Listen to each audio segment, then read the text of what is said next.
মুর্শিদাবাদ এই জেলার প্রতিটি কোণে কোণে রয়েছে ঐতিহাসিক স্থাপত্যের নিদর্শন। হাজারদুয়ারি কাটরা মসজিদ ছাড়াও এখানে অসংখ্য স্থাপত্য রয়েছে। আজ আমরা ঘুরে দেখব মুর্শিদাবাদের ঐতিহাসিক শহর কাশিমবাজারের ছোট রাজবাড়ি। কি অপূর্ব সৃষ্টি, কি অপূর্ব নির্মাণ শৈলী! এই সৌন্দর্য উপভোগ করার জন্যই তো এখানে বারবার ছুটে আসেন পর্যটকরা। এই রাজবাড়ি দেখে আপনার কিছুক্ষণের জন্য মনে হতেই পারে যে আপনি ইউরোপের কোনো শহরে চলে এসেছেন। এই রাজবাড়ির নাম ছোট রাজবাড়ি কেন হলো, তার পেছনে রয়েছে অন্য এক কাহিনী। জানতে হলে দেখতে থাকুন সম্পূর্ণ ভিডিওটি।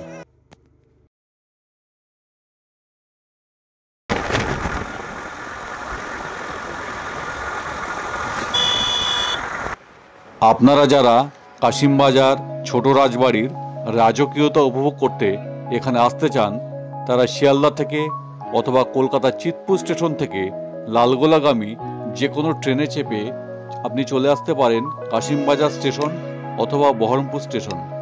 বহরমপুর স্টেশন থেকে এই রাজবাড়ির দূরত্ব মাত্র 5 কিলোমিটার এবং কাশিমবাজার স্টেশন থেকে এই ছোট রাজবাড়ির দূরত্ব মাত্র 1 কিলোমিটার। আর কলকাতা থেকে যারা বাসে বা নিজস্ব গাড়িতে এখানে আসতে চান, কৃষ্ণনগর বহরমপুর হয়ে এখানে আসতে সময় লাগবে 4.5 থেকে প্রায় 5 ঘন্টা। আমি অবশ্য এবারে সফর বাইকেই করেছি। আমরা রাজবাড়ির একেবারে দোরগোড়ায় এসে পৌঁছে গেছি। বহরমপুর বা কাশিমবাজার স্টেশন থেকে টোটোতে চেপে খুব অল্প সময়ের মধ্যে এখানে আসা যায়। আজ আমি এসেছি কাশিমবাজার ছোট রাজবাড়ি। এই রাজবাড়ির প্রবেশ মূল্য মাথাপিছু 50 টাকা। কাশিমবাজারের এই রাজবাড়িটি ছোট রাজবাড়ি নামে পরিচিত। এই রাজবাড়ির প্রতিটি কোণায় রয়েছে প্রাচীন ইতিহাসের গন্ধ।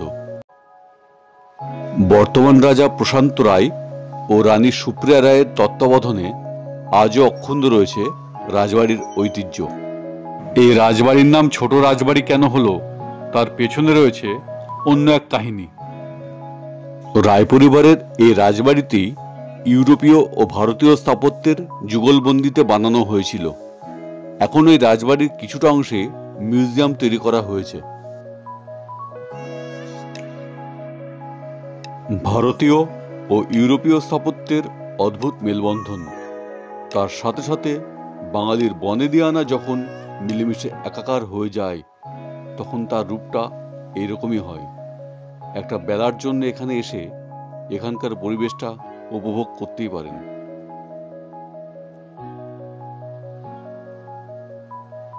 এই রাজবাড়ির যে অংশ এখন মিউজিয়ামে পরিণত করা হয়েছে, সেখানে রয়েছে প্রাচীন শিল্পকলা নিদর্শন, তৎকালীন রাজা ও রানীদের ব্যবহৃত কিছু সামগ্রী, যেমন ঝাড়বাতি, পালকি, বন্দুক ও বিভিন্ন আসবাবপত্র।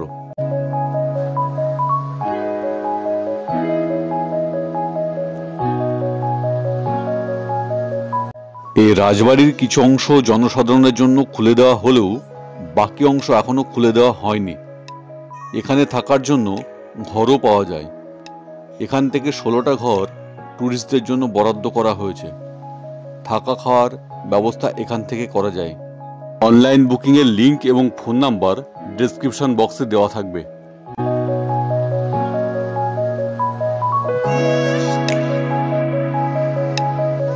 মুর্শিদাবাদের নবাবী মসনদ থেকে একসময় পরিচালিত হতো সমস্ত বাংলার রাজনীতি।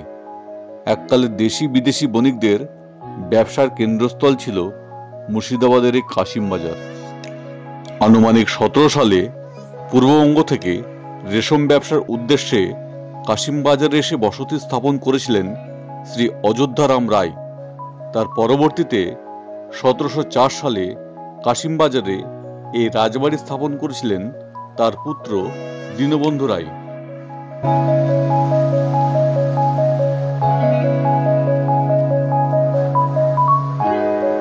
রাজবাড়ির বর্তমান প্রজন্মরা কলকাতায় বসবাস করলেও দুর্গাপুজোর সময় তারা এখানে আসেন।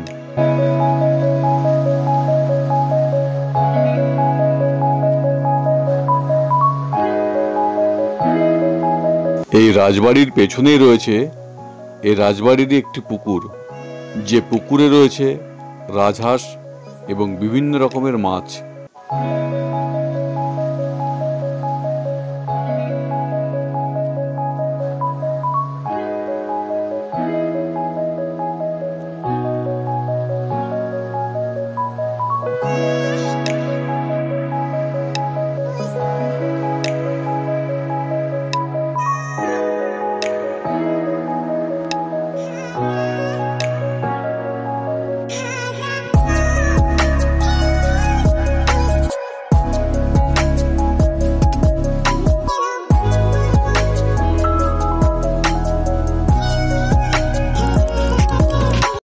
এটি রাজবাড়ির পেছনের অংশ, যেখানে সুন্দর একটি বাগানও রয়েছে।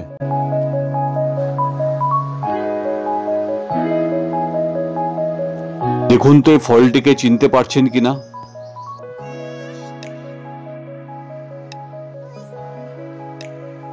রাজবাড়ির বাগানে রয়েছে এই সুবিশাল বহু প্রাচীন একটি গাছ। 300 বছরের পুরানো এই গাছটির নাম নাগেশ্বর গাছ।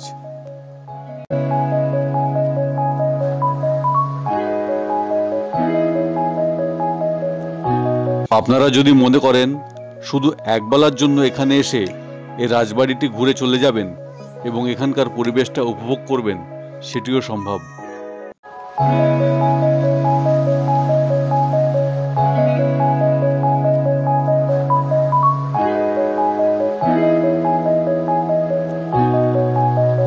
এই রাজবাড়িটির বিশেষ আকর্ষণ এখানকার পুজো মণ্ডপগুলো। এখানে সমস্ত পুজো নির্দিষ্ট রীতি মেনে এখনো হয়ে চলেছে।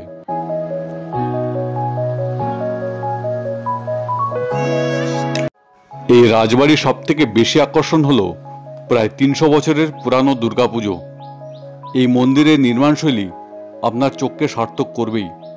ওপরের ঝাড়বাতি থেকে শুরু করে প্রত্যেকটা জিনিস অপূর্ব সুন্দর।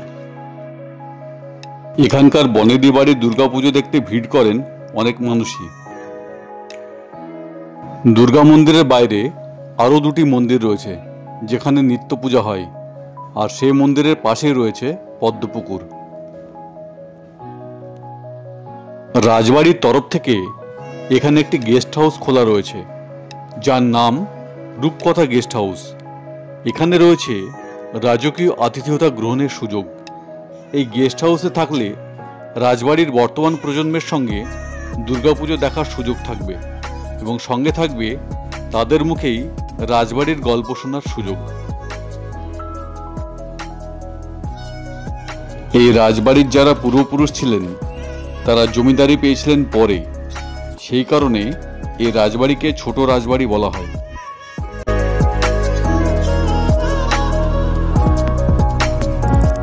সেই রাজাও নেই সেই রাজ্যপাট, তবে বহাল তবিয়তে যেটা রয়েছে তা হলো ঐতিহ্য ও পরম্পরা।